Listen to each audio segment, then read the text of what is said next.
Hello.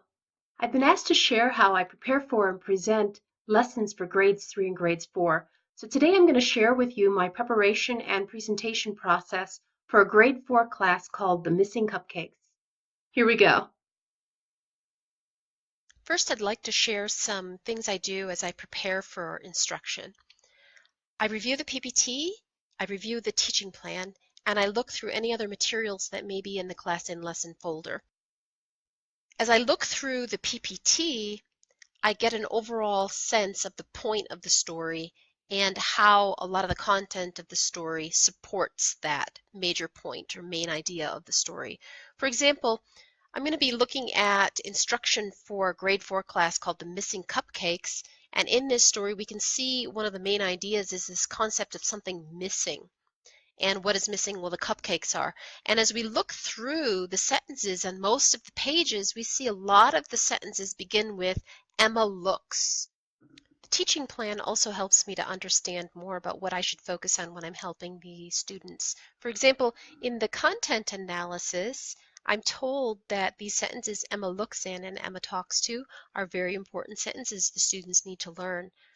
I'm also told that there is some language that the students should have learned in their regular class from their textbook, such as classroom, art room, music teacher.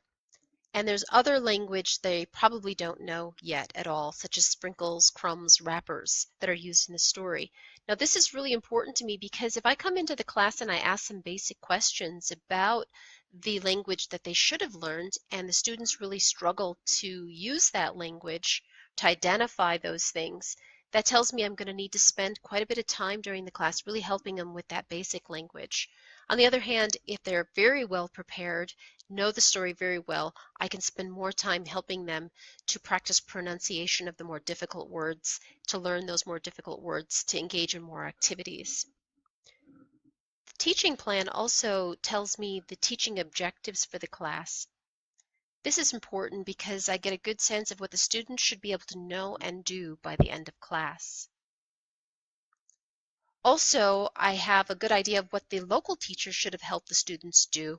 In the fourth column, in the chart for teaching procedures, it shows LT or FT. The LT stands for local teacher, the FT, foreign teacher, which is me. So I can see what the LT should have considered with the students, and I can see where I'm going to come in and continue with the lesson with the students.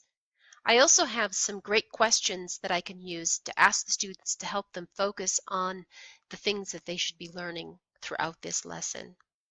So again, considering the PPT and the teaching plan helps me to figure out when I begin presenting. The PPT shows a Let's Welcome slide. Anything before the Let's Welcome slide is for the local teacher. Those are usually lead-in activities or warm-up activities. I do not do those with the students.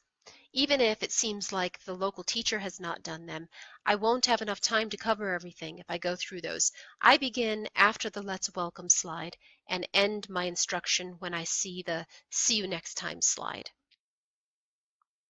By going over the PPT and the teaching plan, I now have a better understanding of the overall story, the main ideas, the details, and the important language students should learn. I also have a better sense of what kinds of props I may choose to use or visuals that I may use to help the students better understand story concepts. I can see which questions are provided on the PPT and the teaching plan, and I can think about additional questions I may ask, maybe how I'm going to simplify questions if the students aren't as advanced in their English skills, or how I may ask additional more complex questions for students who are more advanced. I also may consider additional activities to help students who are more advanced to make the lesson more interesting for them. And finally, as mentioned, by doing all of that, I'm thinking about how I'm going to adapt that lesson for different skill levels. Now I am ready for instruction. I begin with a warm smile and an energetic hello. I greet the teacher and the students and wait for them to greet me in return. Usually grades 3 and 4 can ask, "How are you?" I ask them if they're ready and wait for their reply. This ensures me that we're all ready to go and focused and paying attention. Now for this Missing Cupcakes lesson, I begin with some props. I do this for two reasons. It heightens the students' interests make sure I maintain their interest and focus at the beginning of the class, and it helps to highlight a main idea. What is this?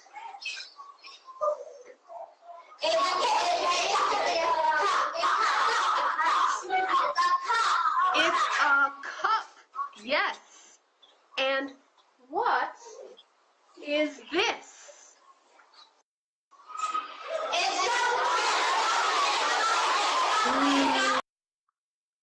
Often, I also begin class with an assessment. Typically, I do this at the beginning of the term, especially the first class or two, so that I have a better understanding of the teacher and the students that I am working with. This is important because, again, some students are very well prepared and need more engaging classes with more activities, more complex questions. Other classes of students may not be as well prepared or may have lower English skills, and so I need to make my classes with them more basic, ask simple questions, help them demonstrate more, model more, do a lot of things to help walk them through the lesson in a more basic way. So a readiness assessment helps me to understand how I should proceed with classes of students. This is really important in grades 3 and 4 because we have such great variety in the skill levels of students coming into these classes. During preparation, I prepare props and I think about gestures. As I choose these visuals, I use them for different purposes. For example, I may show a prop to actually present or teach a concept, but then I may show the prop to give students more opportunities to demonstrate that they can remember the words, recall the language, or to practice pronouncing the language. What does Emma see?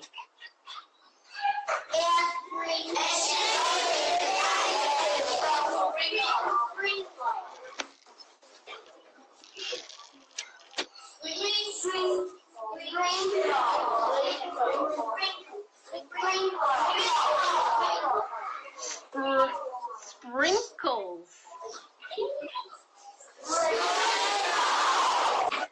What are they?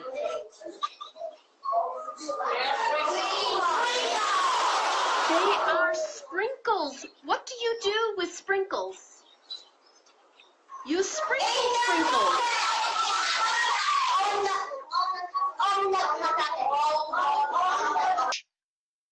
Also, using the props in various ways gives the students opportunities to increase their comprehension of a concept that the prop or the demonstration helps them to learn. What's this?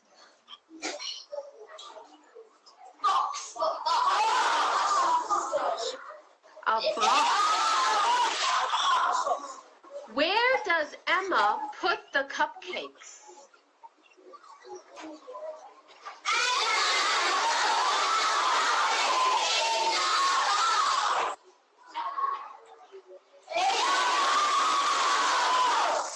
It's a box. What do you think is in the box?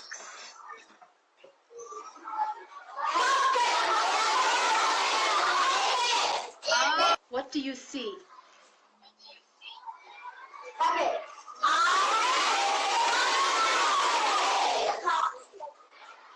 How many cupcakes do you see?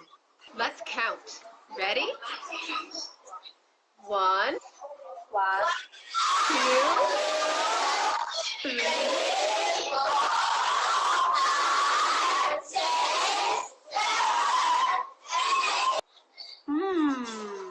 Let's look in the box again.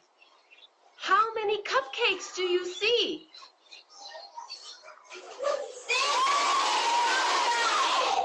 Are cupcakes missing?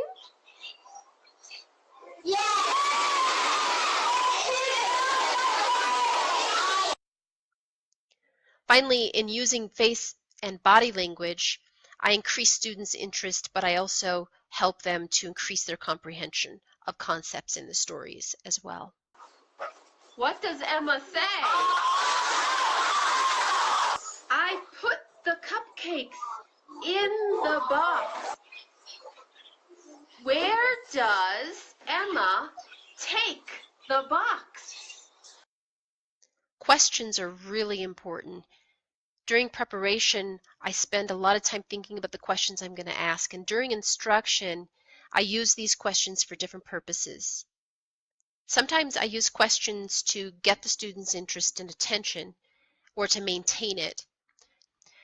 If they're very well prepared and read very well, and I can usually test this at the beginning of class to see how well they read, well, it's going to be boring for them if I just read everything and they recite everything. So I don't really want to do that, especially with these well-prepared students. So by asking content-based questions, I can let the students say the content without having to read it to them. And then if they need help in pronouncing something correctly, I can repeat it.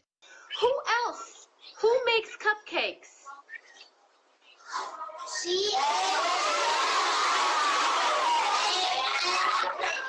Who is this? Teacher!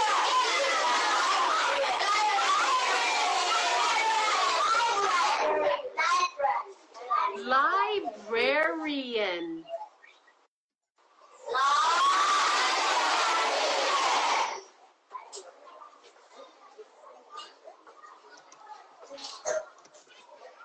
Librarian.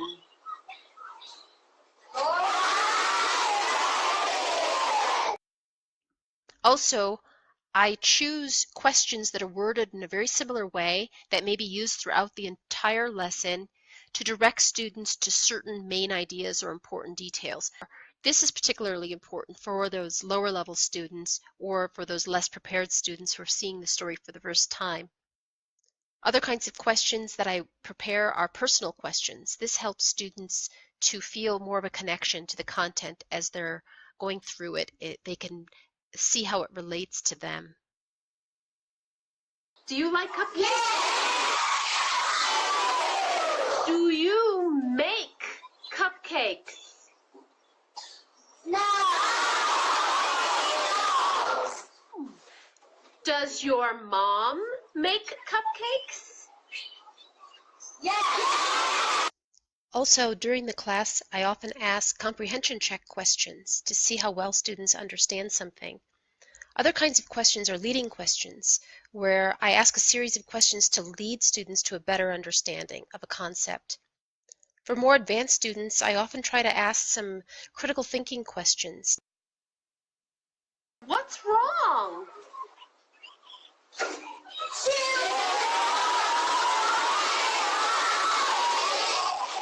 How many cupcakes are in the box now?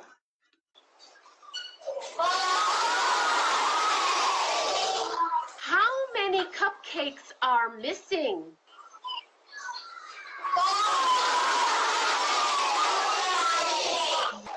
What does Emma find in the music room?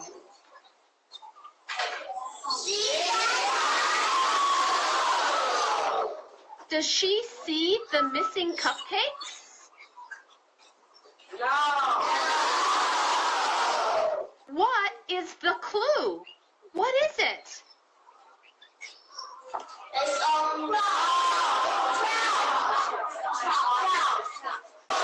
Very good. What does Emma find?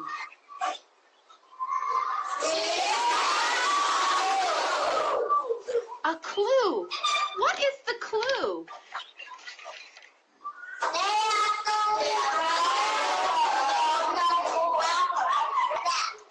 Do you think Emma ate 2 cupcakes?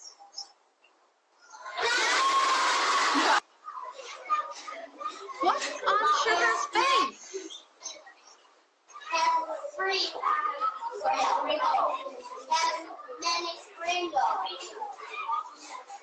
Many sprinkles? During instruction, I use the activities that are found in the PPT and sometimes additional activities that are written about in the teaching plan, and I also may add some activities to the lesson to provide greater variety. A kind of activity I use in the Missing Cupcakes lesson for the more advanced class is the role play of the dialogue. And Varying activities also includes whether or not I have the entire class read or answer, or whether or not I call on individual students to answer. Who can try to answer? Who can answer? Where does Emma take the box? She takes the box to school. Very nice. Who can be the art teacher? You hey. Who can be Emma? Okay.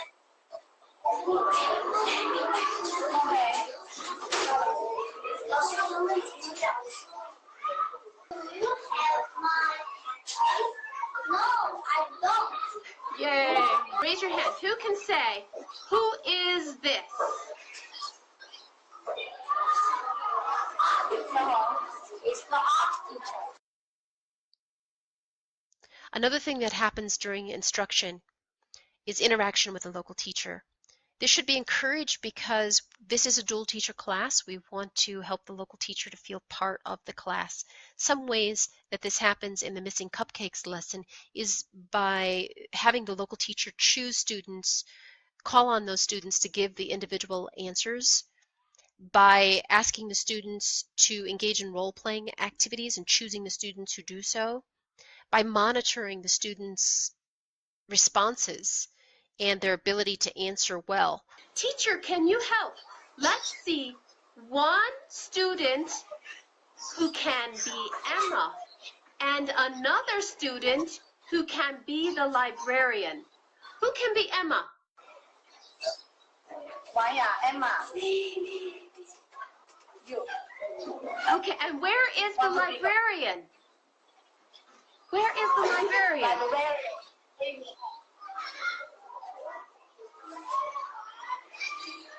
Here. I'm here. You're here? Okay. Before I conclude, I'd like to point out that a lot of the things that you saw as I demonstrated how I instructed this class, I used strategies for students with higher level skills because these students demonstrated that they were well prepared and have higher English skills. So with that assessment, I determined that I could use approaches for these types of students, and some of the adjustments I made for these higher level students was choosing to read a lot less during a lesson and instead asking the students questions about the content, and then they would use the language in the content to answer those questions. I would ask a variety of questions for a variety of purposes, such as leading the students to draw their own conclusions about things, encouraging them to express their own opinions, or helping them to engage in critical thinking.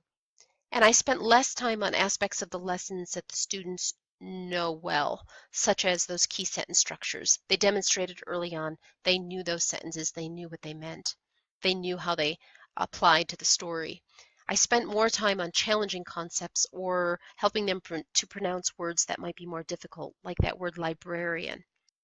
On the other hand, if I was working with students that were less prepared and demonstrated lower skills, I would probably change a lot of my instructional approaches for that type of class.